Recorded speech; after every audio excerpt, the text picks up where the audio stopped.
Important questions on ordinary differential equations, linear ordinary differential equations with constant coefficients. Question number 1. Solve d square minus 3d plus 2y equal to e raised to the power x. यहाँ पे एक capital D है differential operator with respect to x. The given equation can be written as, ये है ही given equation, इसको as it उतार लिए, इसमें नंबर 1 डाल देना चाहिए. The auxiliary equation is, bracket में जो ये डिफरेंशियल ऑपरेटर d का जो फंक्शन है d की जगह m करके लिख दिया इक्वल टू 0, और इससे m की 2 वैल्यूज़ फैक्टर करके आ जाएंगी, फैक्टर हो जाएंगे इसमें m-1 m-2, और इस फैक्टर इक्वल टू 0 से m की वैल्यू 2-1 आ जाएंगी. यहाँ तो इजीली आ रही हैं, अगर कहीं इजीली नहीं आए तो ये डिस्क्रिमिनेंट फार्मूला जो यहाँ पे यूज़ किया गया है इसको यूज़ करके हम निकाल सकते हैं श्रीधराचार्य सूत्र से. और हम देख रहे हैं कि m की ये दोनों वैल्यूज़ रियल और डिफरेंट हैं, तो CF का ये फार्मूला यहाँ पे यूज़ हो जाएगा. CF equal to C1 e raise to the power 1x, m की ये वैल्यू 1, और C2 into e raise to the power ये 2x, m की ये दूसरी वैल्यू, ये होगी. यहाँ पर C1 और C2 आर्बिट्रेरी कॉन्स्टेंट्स हैं. अब देखेंगे हम PI, जो कि होता है 1/, ये ब्रैकेट में जो डिफरेंशियल ऑपरेटर का फंक्शन है ये पूरा लिख लिया, और इधर राइट हैंड साइड में x का जो भी फंक्शन है e raise to the power x वो लिख लिया. अब इसके फैक्टर जो कि हम पहले ही कर चुके हैं इसमें, वो हमने यहाँ पे लिख लिए d-1 d-2, और इसमें जो फॉर्मूला हम लगाएं ये है e की पावर 1x, a की जगह पे 1 है तो फॉर्मूला है d की जगह 1 रख देते हैं. d की जगह 1 रखने पर यहाँ 1-1 0 हो जाएगा ये अपॉन में, तो ये फॉर्मूला फेल हो रहा है. तो इसलिए या तो इनके पार्शियल फ्रैक्शन करके इस तरह से हम कर लें इनको अलग अलग, या फिर 1/d-2 पे पहले हम ऑपरेट कर दें, उसमें ऑपरेट करने में कोई दिक्कत नहीं है, और इस पर बाद में कर लेंगे. दोनों में से किसी एक तरीके से कर लें. तो चलो इस तरीके से यहाँ पे किया है, इसके पार्शियल फ्रैक्शन कर लिए, अंदाजे से ही हो जाएंगे इसके पार्शियल फ्रैक्शन. ये जो है अपॉन में तो ये है ही, इसका एलसीएम हम देखें तो, और ये 1 into d-1 minus 1 into d-2, D cancel और माइनस माइनस प्लस 2 हो जाएगा, तो ये 1 आ गया यहाँ पे. अगर 1 नहीं आता कुछ हो रहा था तो वहाँ पे हम 1/, में लिख लेते. इस तरह से इसकी पार्शियल फ्रैक्शन यानी कि आंशिक भिन्न होकर ये अलग अलग हो गए, ब्रैकेट खोल दिया, दोनों पे ये अलग अलग ये लग गया. तो 1/fd e की पावर ax वाला फॉर्मूला इसमें फेल नहीं हो रहा, ये तो सही है. इसमें तो हम सीधा सीधा लगा दें, यहाँ पर d की जगह 1 कर दें तो 1/1-2 यानी कि -1 ex, इसका तो हमें मिल जाएगा. और इसमें जो है फेल हो रहा है, d की जगह 1 करने पर ये 0 हो रहा है, फेल हो रहा है. तो यहाँ पे इन्होंने ये जनरल फार्मूला लगाया, वैसे इसकी ज़रूरत नहीं है. फेलियर वाले केस का जो फार्मूला है हमारे पास में उसको लगा देंगे, तो ये आ जाएगा x इंटू ई एक्स, ये आ जाएगा. Hence the general solution is y equal to CF plus PI, ये इसका आंसर हो जाएगा. Next question 2. Solve d2y dx square plus a square y equal to sec ax. तो द गिवन इक्वेशन में be written as this, dy dx को capital D लिख लिया, और पहले CF के लिए इसका ऑक्सिलरी इक्वेशन देखेंगे, d की जगह m करते हुए ये ब्रैकेट इक्वल टू 0, और यहाँ से m की 2 वैल्यूज प्लस माइनस आइए आ गया, क्योंकि m square equal to minus a square, और उसको लिख सकते हैं हम प्लस माइनस आइए 2 वैल्यू आ गई, क्योंकि m square equal to minus a square यानी कि i square a square. I या कहिए आयोटा, ये इमेजिनरी यूनिट. तो इस तरह से हम देख रहे हैं ये 2 इमेजिनरी वैल्यूज आ गई. इसमें CF का फॉर्मूला ये लग जाएगा e raise to the power alpha x, तो अल्फ़ा की जगह तो यहाँ 0 है, ये alpha plus minus i beta जो हो रहा है, अल्फ़ा की जगह 0 है, बीटा की जगह a है, तो इसमें ये हमने लगा दिया. e की पावर 0 हो तो 1 हो गया, और ये C1 cos beta x plus C2 sin beta x. Beta की जगह यहाँ पर ये ए है, ये हो गया। और पी आई है 1/d² + a², sec ax, ये वाला sec ax। तो इसका कोई शॉर्ट फार्मूला नहीं मिल रहा है पी आई का, तो इसको जनरल फार्मूले से करना पड़ेगा। इसके लिए इसके फैक्टर कर लिए d² + a² के, d + i a, d - i a, और इसके पार्शियल फ्रैक्शन जैसे अभी बताया था उस तरीके से ये कर लिए। अंदाजे से ये लिख लिया हमने। अगर पार्शियल फ्रैक्शन मेथड से देखे जाए तो a/this + b/this इस तरह से देखें तो ये a और b की जगह 1 लेते हुए फिर इसका ये एलसीएम देखा तो यही है, 1 × इतना -1 × इतना देखा, d तो कैंसिल हो गया, और ये 2ia आ रहा है जो कि यहाँ पे नहीं है, 1 है तो उसको 1 में कर लिया, तो ये हो गया। और अब ये हम ब्रैकेट खोल देंगे, ये sec ax इसमें अंदर आ जाएगा। इस तरह से ये 2 टर्म हैं इसमें, और दोनों एक दूसरे के कॉम्प्लेक्स कॉन्जुगेट हैं। तो इसमें अगर हम एक निकाल लें जनरल फार्मूले से तो दूसरा तो सिमिलरली उसका कॉम्प्लेक्स कॉन्जुगेट है, हम डायरेक्ट कर सकते हैं। तो यहाँ पे ये जनरल फार्मूला लगाया 1/d - α⁵, ये पी आई का जनरल फार्मूला है, e⁻⁴x integration e⁻⁻ αx q dx। तो यहाँ पे अल्फा की जगह तो आई ए है और q की जगह sec ax। अब ये e - ix आयलर थ्योरम से ei θ = cos θ + i sin θ से ये cos ax - i sin ax हो गया। यहाँ पे ये sec ax को 1 में करके लिख लिया, cos ax, cos से cos कैंसिल हो गया, ये 1 हो गया, और -i sin/cos ये tan हो गया, और इसका इंटीग्रेशन कर लिया, 1 का x हो गया, और ये tan जो कि sin/cos है तो ये log cos ax, और x वेरिएबल का कांस्टेंट कोफिशिएंट अपॉन में लिखना ना भूलें ध्यान से इंटीग्रेशन में, ये आ गया। सिमिलरली इसका कॉम्प्लेक्स कॉन्जुगेट ये हमने उतार दिया i की जगह -ia करते हुए। और ये पी आई क्या है, पी आई है ये जो दोनों अभी बताए, तो ये बीच में माइनस का साइन लगाते हुए और ब्रैकेट से बाहर 1/2ia ये लिखा हुआ है, पहला वाला माइनस ये दूसरा वाला, और इसको सिंप्लीफाई कर लिया। ये e⁻ix - e⁻ix इसमें /2i किया, ये /2i यहाँ पे है, इसी को अंदर ले गए तो ये sin ax हो गया, और ये हो गया प्लस में, और ये /2 ये cos ax हो गया। तो इस तरह से ये हमें मिल गया। रियल और इमेजिनरी पार्ट अलग अलग करके भी इसको हम कर सकते हैं, जैसा कि हमने पहले कराया था। कैलकुलेशन है ये, तो कैसे भी कर लीजिए। है general solution y = CF + PI, ये आंसर हो गया। इस तरह से जनरल फॉर्मूले के और सवाल भी कर सकते हैं। चलिए next question 3, solve d³ + 2d² + dy = e⁻ x + cos x + x²। तो ये जो इक्वेशन हमें दे रखा है, इसके CF के लिए पहले लिखें हम ऑक्सिलरी इक्वेशन, d की जगह m करते हुए, ये m इसमें कॉमन आ जाएगा, और बाकी ब्रैकेट में जो 2 डिग्री का बचेगा उसके वो हो गया m + 1 का होल स्क्वायर। तो m = 0 हो गया ब्रैकेट से बाहर जो आया है उससे, और m + 1 का होल स्क्वायर से हो गया m + 1 का होल स्क्वायर = 0 से m = -1 2 टाइम्स।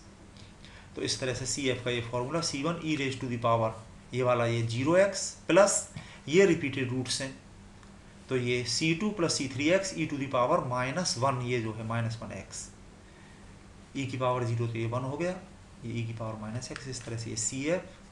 और PI है हमारा ये जो यहाँ पे राइट हैंड साइड में है, इतने अपॉन ये डिफरेंशियल ऑपरेटर का ये फंक्शन, ये पूरा ये लिख दिया, क्योंकि ये 3 अलग अलग जो टर्म्स हैं इनका अलग अलग नेचर है, तो इनको हमने अलग अलग कर लिया, अलग अलग फॉर्मूले इनमें लग जाएंगे।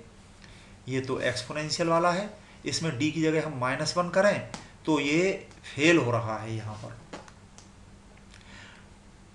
फेल हो रहा है, तो इसमें दूसरा फॉर्मूला यूज कर देंगे फेलियर वाला। और यहाँ पे ये cos है, तो cos वाले में तो d² की जगह -1 कर देते हैं, यहाँ पे d² की जगह -1 करके लिख दिया, और ये +2d एज इट, और ये +1 यहाँ पे लिखा हुआ है जो कि ये कैंसिल हो जाएगा। और ये अगले स्टेप में ये तो कैंसिल, और ये 2d into D 2d square हो गया, और फिर इसमें डी स्क्वायर की जगह -1 कर देंगे, यानी cos ax है ये यहाँ पर, तो इसमें डी स्क्वायर की जगह -a स्क्वायर कर देते हैं, तो इस तरह से ये मिल जाएगा हमें। और ये वाला जो है एक्स स्क्वायर यानी एक्स की पावर का एक टर्म हो या कई टर्म हो, पॉलिनोमियल हो, तो उसमें हम एक्सपेंशन करते हैं। तो ये 1/d तो यहाँ पे ये है, इसको हम ऊपर ले गए, 1 + d की पावर -2, इसका बाइनोमियल एक्सपेंशन कर दिया, और ये ब्रैकेट खोला, 1 इंटू एक्स स्क्वायर आ गया, और ये -2 इंटू डी का मतलब इसका differential with respect to x 2x हो गया, और डी स्क्वायर का मतलब 2 बार डिफरेंशिएशन एक्स स्क्वायर का वो 2 हो जाएगा, और इससे आगे के सारे टर्म्स 0 हो जाएंगे, 2 से ज़्यादा बार डिफरेंशिएशन। तो इस तरह से ये टर्म्स हमें मिल जाएंगे। और यहाँ पे जो है इसमें वो फॉर्मूला यूज़ कर लिया है E A X into you, you यानी function of x. E A x को जब हम इधर ले जाएंगे तो डी की जगह डी प्लस ए का मतलब यहाँ पे -1 है, तो डी की जगह ये d-1, डी की जगह d-1, और ये +1 से कैंसिल होकर के ये डी स्क्वायर ये हो गया, यहाँ पे ये 1 बचा। अभी भी बात वही है, जब कांस्टेंट हो, जैसा कि यहाँ पे 1 है, तो डी की जगह 0 रखने का जो फॉर्मूला है तो उससे तो यहाँ पे अपॉन में 0 हो रहा है, ये फेल है, तो इसको ये पार्शियल फ्रैक्शन कर लिए यहाँ पे वैसे इसके, नहीं तो इसको हम डी स्क्वायर को तो अलग रख लें, और ये ऊपर ले जाके इसका बाइनोमियल एक्सपेंशन हम कर सकते हैं, इस पर ऑपरेट करके भी हो जाएगा। और नहीं तो ये d की जगह तो यहाँ पर 0 रख दें, इसमें तो फेल नहीं हो रहा, और 1/d² जो है वो इंटीग्रेशन है 2 बार 1 का x के रेस्पेक्ट, एक बार इंटीग्रेशन से x हो जाएगा और दूसरी बार हो जाएगा x²/2, तो कुल मिला के इससे हमें मिल जाएगा। और अलग अलग तरीके से करने पर यहाँ पर कुछ एक्स्ट्रा टर्म्स भी हमें मिल सकते हैं, जैसे अभी जो मैंने बताया कि वो इंटीग्रेशन वाला यहाँ पे हम करेंगे तो केवल हमें यही टर्म मिलेगा, ये नहीं मिलेंगे। तो ये अलग अलग चीज़ें जो मिलेंगी पीआई में, दरअसल उनको अगर हम चाहें तो CF के साथ में मिला करके सेम आंसर कर सकते हैं, नहीं तो ऐसे ही छोड़ें, जैसा कि इसमें y = CF + PI, यहाँ पे इसका ये आंसर हो गया। और नहीं तो हम चाहें तो ये -1 इंटू ई की पावर -x ये इसमें मिल जाएगा, C2 इंटू ई की पावर -x में ई की पावर -x कॉमन, और ब्रैकेट में C2 -1 वो अनदर आर्बिट्रेरी कांस्टेंट हो जाएगा। इसी तरह से ये x इंटू ई की पावर -x, ये रहा यहाँ पे x इंटू ई की पावर -x, तो ये इसके साथ में मिलकर अनदर आर्बिट्रेरी कांस्टेंट हो जाएगा। ठीक है, तो इस तरह से ये बन जाएंगे। और कॉस वाले में यहाँ पर d² की जगह -1 किया तो ये माइनस आएगा, यहाँ पे इस जगह आंसर यहाँ पे माइनस आएगा। बाकी तो कैलकुलेशन है, देख लेना। नेक्स्ट एग्जाम्पल 4, ये जो डिफरेंशियल इक्वेशन दिया हुआ है इसके और CF के लिए ऑक्सिलरी इक्वेशन हम लिखें। ये डिफरेंशियल ऑपरेटर का फंक्शन d की जगह m करते हुए =0 किया, इससे m की वैल्यूज आ गई, ये m-1 का होल स्क्वायर =0 से m =1 आ गया, और ये m² + 1 =0 से m ±i 2 बार आ गया, क्योंकि ये होल स्क्वायर है तो रिपीटेड रूट्स के फॉर्मूला यहाँ पे c1 + c2x e की पावर ये 1x ये हो गया, और ये दोनों में ही अल्फा ± i बीटा में अल्फा की जगह 0 और बीटा की जगह 1 है, और ये रिपीटेड रूट्स हैं, e की पावर अल्फा x अल्फा की जगह 0, ये तो 1 हो जाएगा ब्रैकेट से बाहर, और ब्रैकेट के अंदर c3 + c4x cos βx + c5 + c6x sin βx। ठीक है, तो इस तरह से ये CF हो गया, और PI जो है 1/this डिफरेंशियल ऑपरेटर का फंक्शन पूरा, और ये राइट हैंड साइड में जो है ये x के फंक्शन ये पूरा हमने लिख लिया, क्योंकि ये अलग अलग टाइप के फंक्शन है तो ये ब्रैकेट खोल दिया, ये अलग अलग इसमें PI के फॉर्मूले यूज हो जाएंगे। e की पावर x में तो e की पावर ax जो होता है हमारा d की जगह a रख देते हैं, a की जगह यहाँ पे a की जगह यहाँ पे 1 है तो ये d की जगह 1 रख दिया यहाँ पर, तो ये 1 + 1 ये 2 ये तो ठीक है, पर इसमें रखेंगे तो ये फेल हो जाएगा, तो इसको हम अलग से कर लेंगे फेलियर वाला फॉर्मूला यूज करके या फिर किसी भी तरह से। और ये जो है साइन स्क्वायर को ये cos 2a वाले फॉर्मूले से इसमें cos 1 minus cos x upon 2 में लिख लिया। और आगे देखें हम, ये वाला तो 2 का स्क्वायर 4 कॉन्स्टेंट ये इधर ले आए, और इसमें 1 अपॉन डी माइनस 1 का होल स्क्वायर ई की पावर ए एक्स में फेलियर वाला फॉर्मूला यहाँ पे डायरेक्ट यूज़ कर दिया है। नहीं तो ये जिस फॉर्मूले से बना है E A X into U, E X को इधर ले आते हैं डी की जगह, डी प्लस ए यानी कि यहाँ पे डी प्लस 1 हो जाएगा, जैसा कि ऊपर ही बताया था। 1 माइनस 1 कैंसिल होकर 1 अपॉन डी स्क्वायर, 2 बार इंटीग्रेशन एक्स स्क्वायर अपॉन 2 ये आ जाएगा। ऐसे कर लीजिए, नहीं तो फॉर्मूला डायरेक्ट याद हो तो ये कांस्टेंट तो हमने इधर लिख लिया, 1 अपॉन डी माइनस ए का whole square E A X वाला फॉर्मूला, ये यहाँ पर X square upon factorial two E A X, ये फॉर्मूला यूज़ कर दिया। ये सब फॉर्मूले आपके पास लिखे हुए हैं।